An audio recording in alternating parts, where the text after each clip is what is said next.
Well, what's the street that basically has been like Death Valley Yeah, today? so yesterday it was on 3rd Avenue in the, 53rd. Now it's one block over to the west side on Lexington and the same exact street. So between 50th and 54th, everything's shut down. So totally overreacted to. I was talking with Con Ed people early in the morning, and they're looking at me and saying, "This is not our call, Curtis. This is City Hall."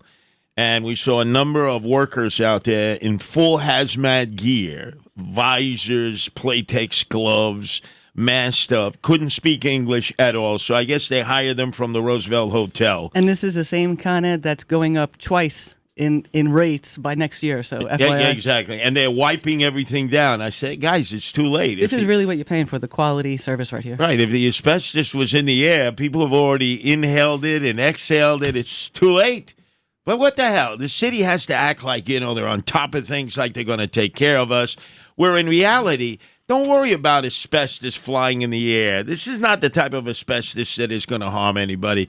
More importantly, worry about the problems in our subways involving the emotionally disturbed, the homeless, and as we saw, the headline-grabbing attack in Grand Central Station. But let's deal with first, Nancy, something you and we deal with all the time because we use the subways.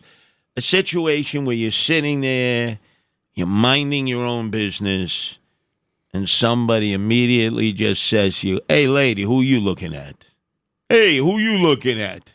Yeah, this is great. I mean, I can't imagine a more New York-styled story that the problem is you were staring at someone. They didn't like the way you were looking at them funny. So this was a 55-year-old MTA worker. He's cleaning the mezzanine. This is a 6 train, Cypress Avenue station. Middle of the day, 10:30, total rush hour. And, this guy was on a phone. Then he winds up punching him in the face. Now, so that's the situation. This happened December 8th. Now, what they have there is they have such incredibly good cameras that are on the platform itself. This picture could not have been clearer of the attacker. They waited 3 weeks to release it to the public, and still they don't have any leads on finding this guy. So again, I mean, this is last year that Hochul signs this law increasing the penalties for MTA workers because all the great work they did during COVID, showing up for everybody. Now it's going to be a crime if you attack them. Well, where's the outcry here? 3 weeks later, and you're just getting around to putting out a picture? There's no follow-up. There are no transit cops. You can travel from one end of the system to the other end of the system. Either they're in the witness protection program, they're hiding, but they're just not any transit cops.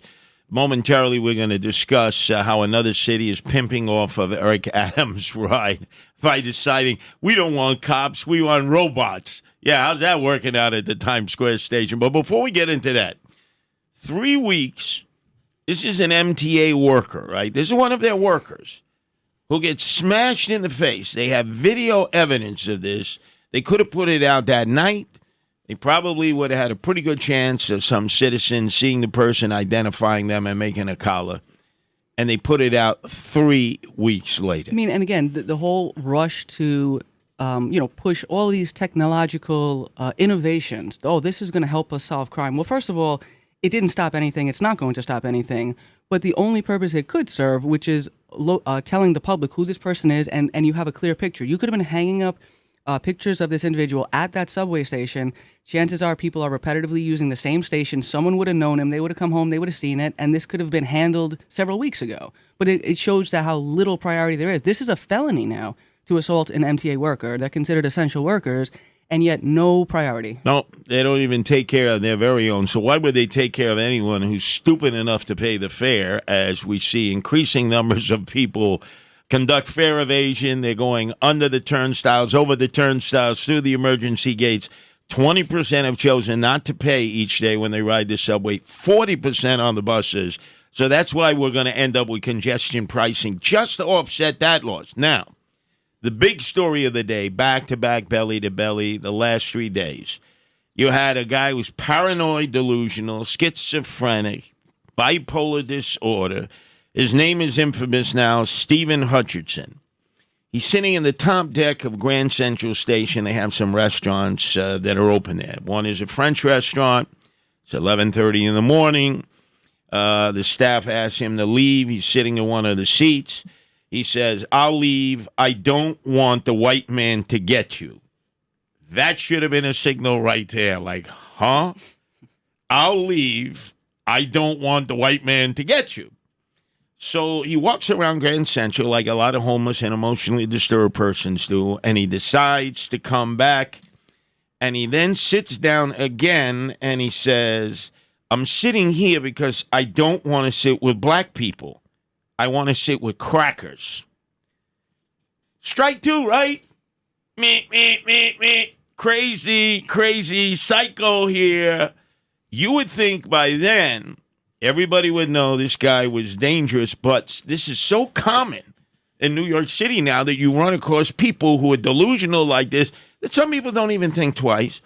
There happens to be a family that is in from Paraguay in South America enjoying their vacation, and the two daughters, one is 16 and 14, he looks at him. "Who you looking at, white people?" And bam, slashes both of them. Luckily, they survived the ordeal. He's been captured. And now we learn the entire story of how this guy could have been clipped over and over again. But it's our own criminal justice system that kept turning him loose. Yeah, so he has apparently a history the past almost 20 years of being arrested, but specifically with an eye toward having a mental ailments and breakdowns.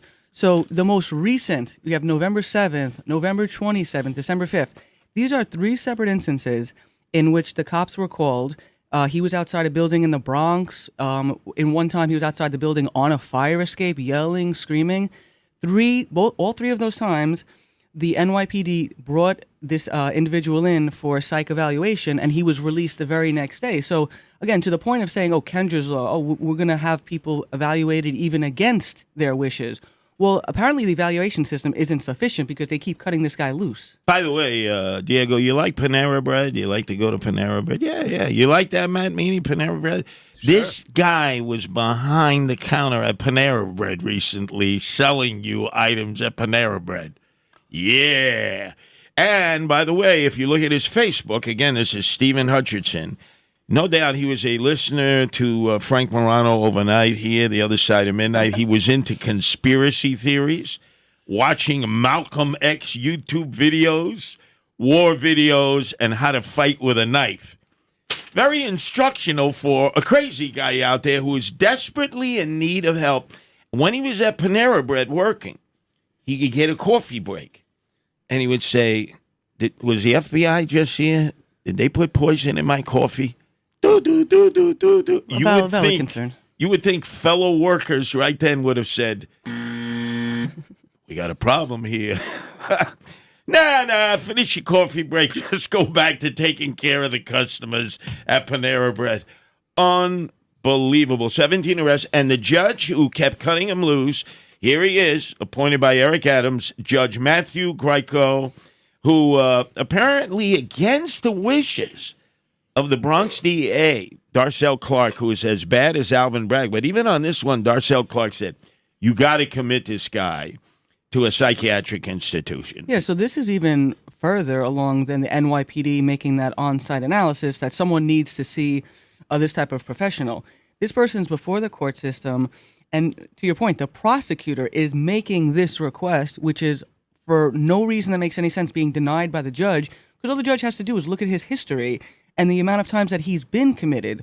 So the fact that they cut him loose and then he went and did this is incredible. Won't take his meds. Planned on killing his girlfriend 5 times. 5 times he tried to kill his girlfriend. Doesn't matter. You know, the only time that he went to jail for a few days, 15 days, on Rikers Island, he walked into Bergdorf Goodman's and he smashed a display case. Oh, yeah, that's it. You're going to jail forever. You walked into Bergdorf Goodman and smashed a display case. It didn't matter that you tried to kill people, that you tried to kill your girlfriend, that you think that you were being poisoned by the FBI when you were working at Panera Bread. None of that matters. But you walked into Bergdorf Goodman's and you smashed the display case. That's it, triple life without parole. No, actually he got 15 days on Rikers, and he got released within 2 weeks to go out and do it again. I'd love to see the application he put into Panera Bread. Yeah, exactly. And what the responses were from his co-workers who felt, hey, he's a little titched, he's a little ubotch.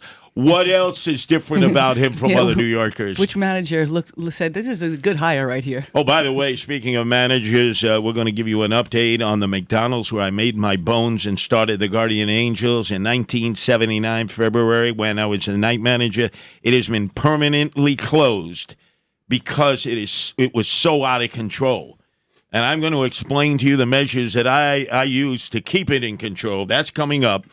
But have no fear.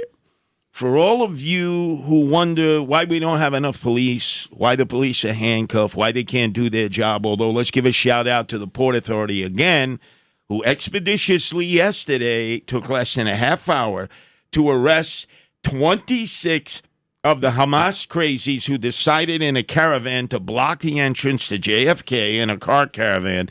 In less than a half hour, they had confiscated all the vehicles, towed them away, put everybody on a Port Authority bus that goes from terminal to make the arrest.